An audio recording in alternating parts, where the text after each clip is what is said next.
Semua orang pasti belajar. Bukan cuma mahasiswa. Saya sebagai dosen juga terus belajar.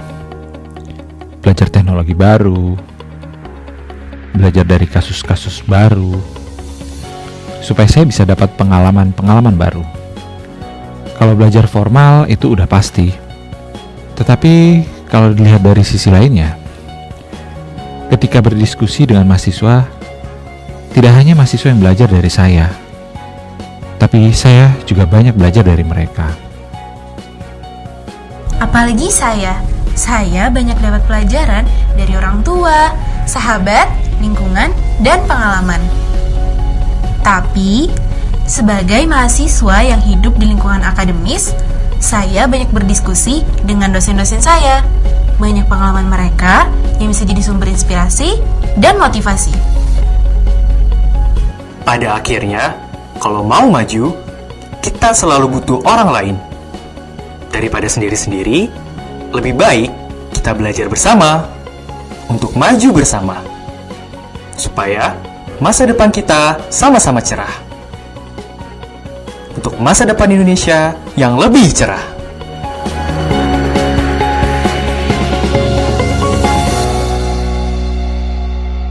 Sahabat Mustopo dimanapun Anda berada, terima kasih tetap bersama kami. Kita lanjutkan lagi bincang-bincang dengan Mas Fajar dari London School Public of Relation, ya, LSPR.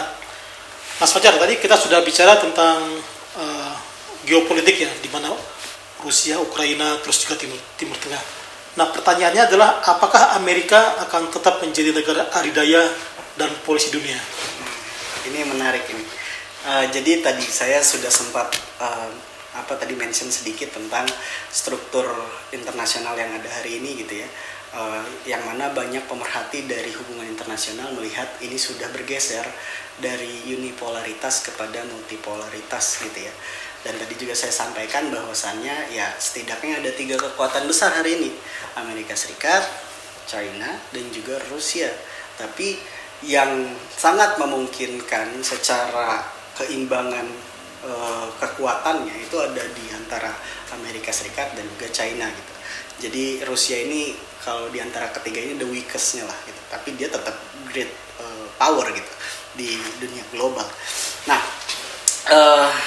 akankah tergeser nih ya Amerika sebagai polisi dunia atau enggak? Jadi pergeseran ini kalau menurut beberapa pemerhati ahli itu udah mulai dari tahun 2017 ke sini. Jadi sebelum Covid ya.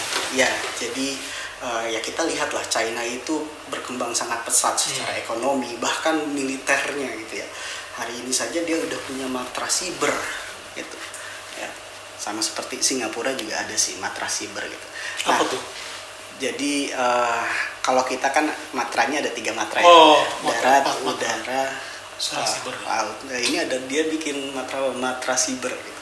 Nah, jadi mereka ini betul-betul mempersiapkan diri sebagai great power gitu.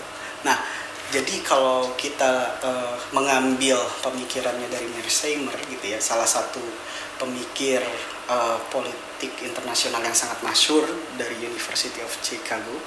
Jadi setelah kemenangan di Perang Dingin itu, Amerika Serikat ini kan menciptakan liberal order gitu ya. Nah, di liberal order ini Amerika Serikat ya berusaha untuk menjadi ya memang dan faktanya memang menjadi hegemoni gitu ya, yang dominan di dalam struktur internasional.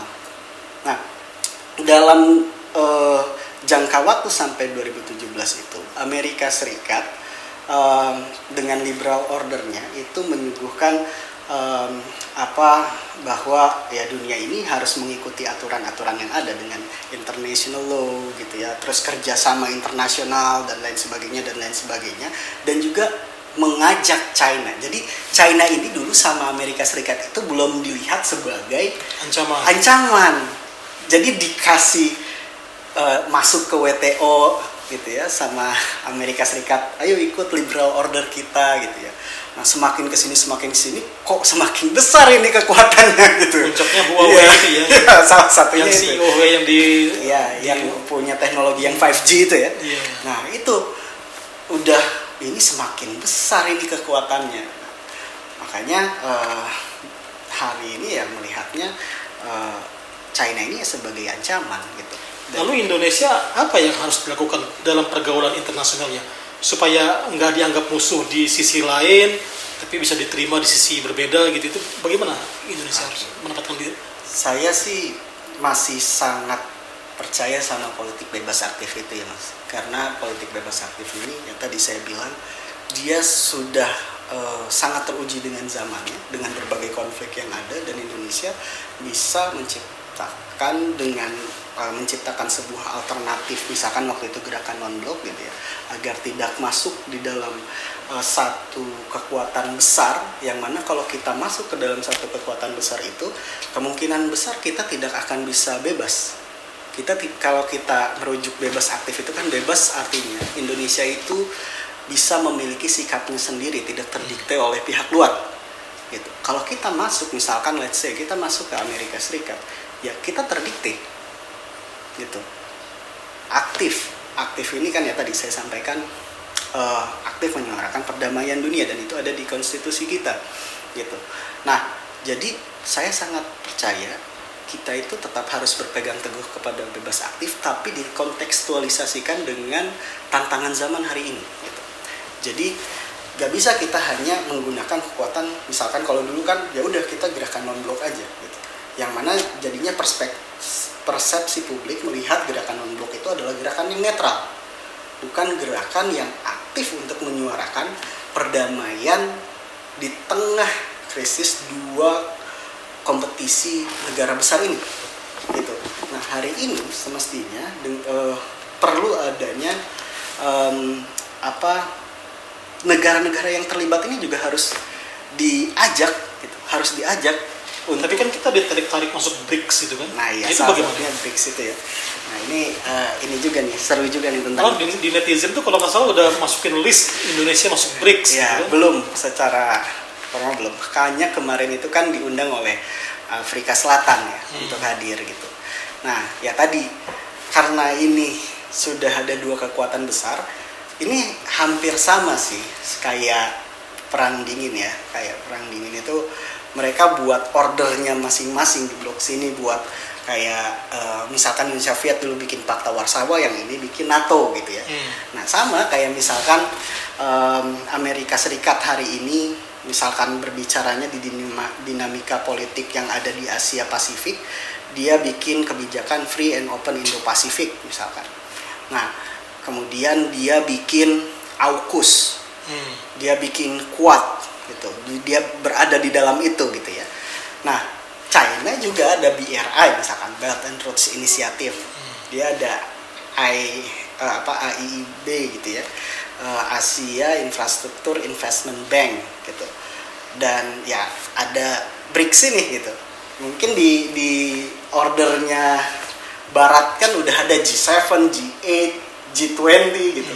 Dan kalau misalkan kita lihat ini juga menarik, kalau ada datanya itu, jadi G20 gitu ya, dan order-order lainnya sebenarnya Indonesia pun ada juga tuh, dengan kekuatan-kekuatan middle power itu bikin kayak MIKTA, tapi kan nggak terlalu terdengar gitu.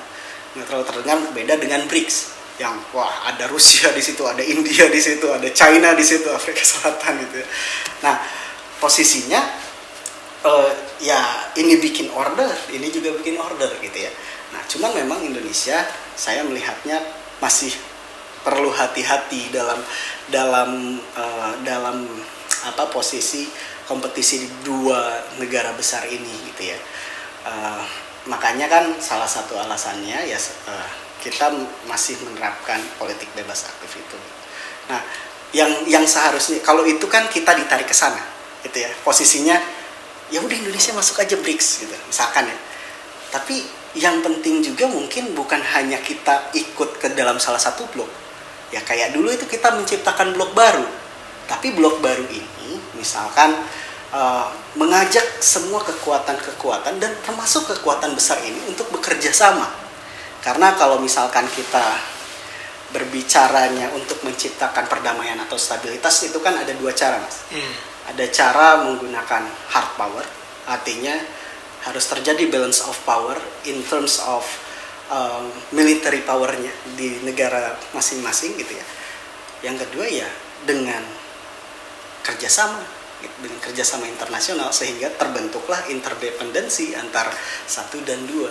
Dengan banyaknya kerjasama mereka dan terciptanya interdependensi, maka tidak akan saling serang itu negara satu sama lain, kira-kira gitu tuh.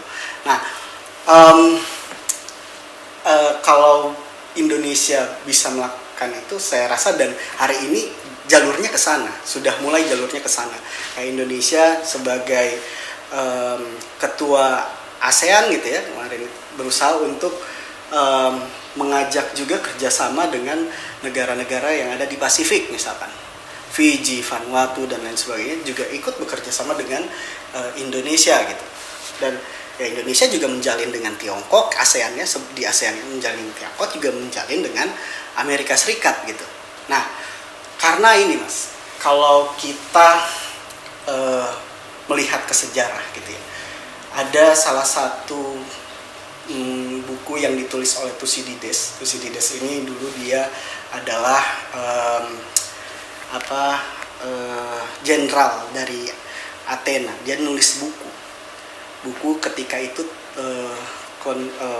menggambarkan terkait tentang adanya perang antara Sparta dan Athena. Dan yang paling masyhur itu namanya Melian Dialogue. Jadi ada satu pulau kecil yang mana di situ dia berada di kondisi kompetisi antara Athena dan Sparta.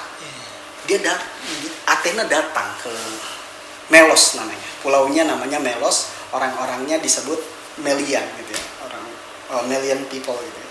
Nah, terjadilah dialog antara penduduk Melos ini dengan Athena.